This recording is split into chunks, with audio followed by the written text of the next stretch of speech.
Madame, Monsieur, bonsoir et bienvenue à cette nouvelle édition du journal du Made in Cameroun. Voici les titres. Du 17 au 19 avril 2024, retrouvez l'Organisation africaine de la propriété intellectuelle à Douala. Ce sera pour un colloque international sur les indications géographiques. Elle est désormais disponible en format de 5 litres. Retrouvez votre eau alcaline ionisée chez AgriFood et ses partenaires de distribution. Voilà, Madame, Monsieur, c'était donc tout pour les titres.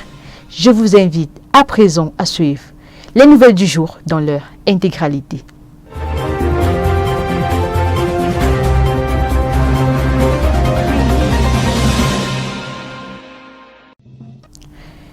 Je l'annonçais donc en titre, du 17 au 19 avril 2024, l'Organisation africaine de la propriété intellectuelle OAPI organise un colloque sur le développement des indications géographiques en Afrique. Ce sera à Douala et l'objectif est de dresser un état des lieux, d'identifier les perspectives pour promouvoir les indications géographiques sur le continent. En effet, les indications géographiques mettent en valeur l'origine géographique et les caractéristiques uniques d'un produit, contribuant ainsi à la transparence pour le consommateur et à la valorisation du savoir-faire local.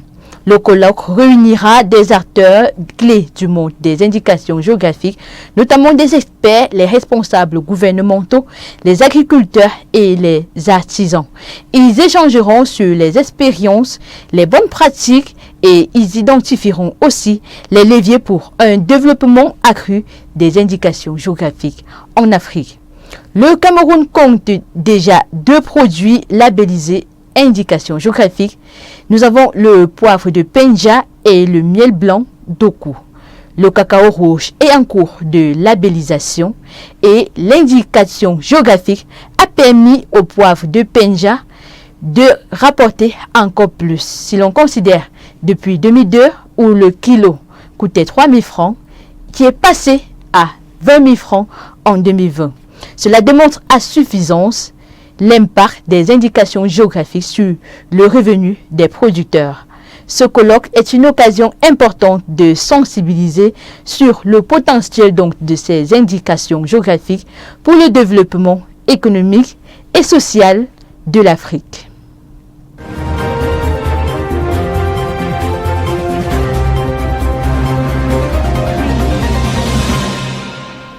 Parlons à présent de l'eau potable.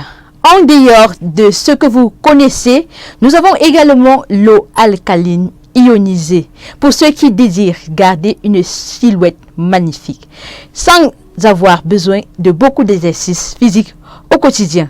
La marque Eau Vive en est une et elle est désormais disponible en bidon de 5 litres. Plus de détails avec Octavie Mbadi. Alcaline ionisée et hydrogénée, ce sont là les caractéristiques de l'eau minérale Eau Vive.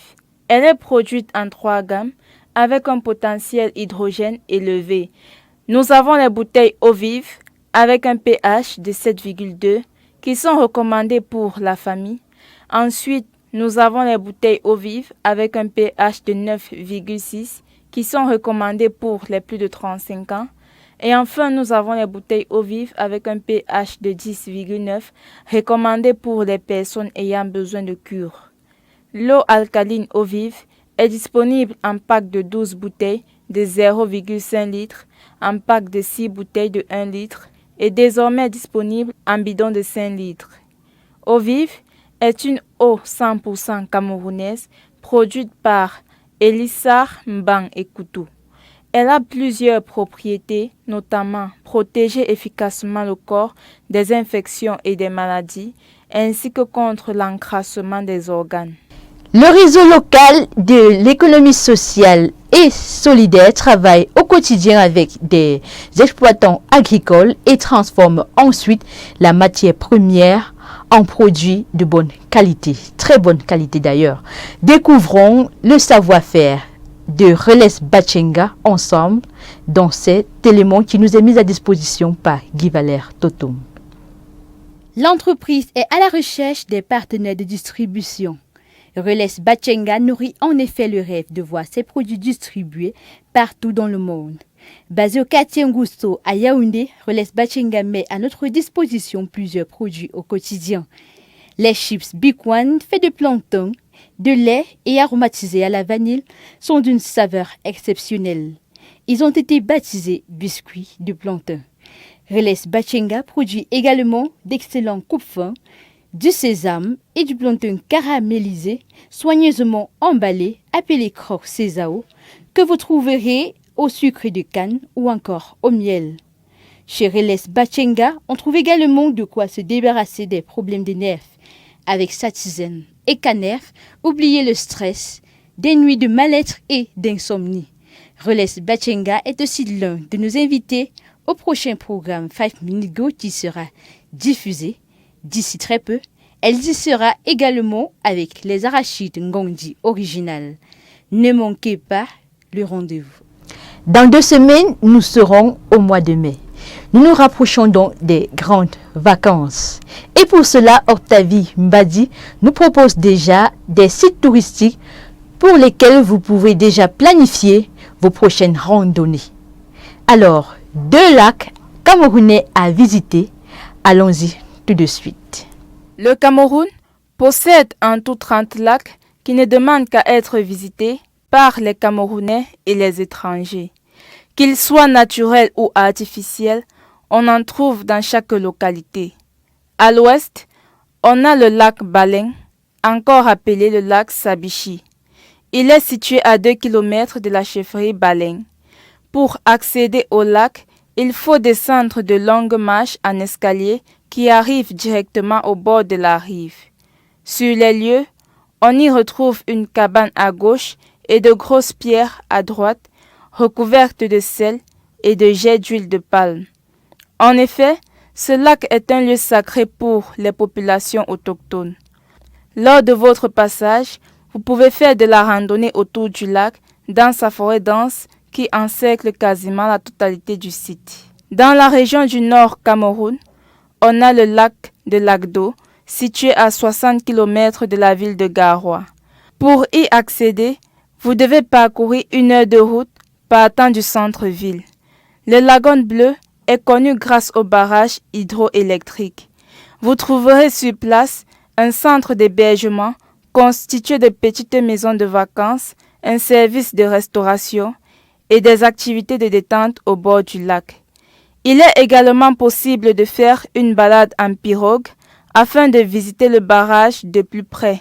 Alors, n'hésitez pas à faire un tour au bord des lacs durant vos vacances. Et maintenant, parlons des seaux en fer. Nous avons le fer blantier qui produit ses merveilles à Douala et ces seaux résistent incroyablement au temps et sont aussi pratiques pour nos travaux au quotidien. Plus de détails sur ces seaux made in Cameroun avec Guy Valère Toto. Qui ne reconnaîtra pas ce seau entre mille? Le seau en aluminium revient aujourd'hui en force avec plus de beauté et d'élégance. On doit cela à le fer blantier basé dans la ville de Douala. Avec ce seau, vous prenez goût à tout ce que vous faites. Si c'est la lessive, elle devient plus facile. Si c'est le ménage ou la planche, ça passe crème. Et si vous y conservez de l'eau potable à boire à l'intérieur, vous constaterez qu'elle gardera toujours sa fraîcheur. Ne vous inquiétez pas pour la rouille, le seau est fait en alliage d'aluminium et zinc, ce qui lui permet de résister à la rouille. Excellent rapport qualité-prix. Prenez rendez-vous avec le fer blantier et faites-vous livrer des seaux avec ou sans couvercle partout au Cameroun. Madame, Monsieur, sur les seaux de Le Fer Blantier, nous refermons donc cette édition du journal du Made in Cameroun. Si vous avez aimé, n'hésitez pas à liker, à partager avec vos proches, vos amis. Répandez la bonne nouvelle du Made in Cameroun. Abonnez-vous à O237 pour suivre de près l'actualité sur l'économie camerounaise, l'entrepreneuriat, le Made in Cameroun. À très bientôt.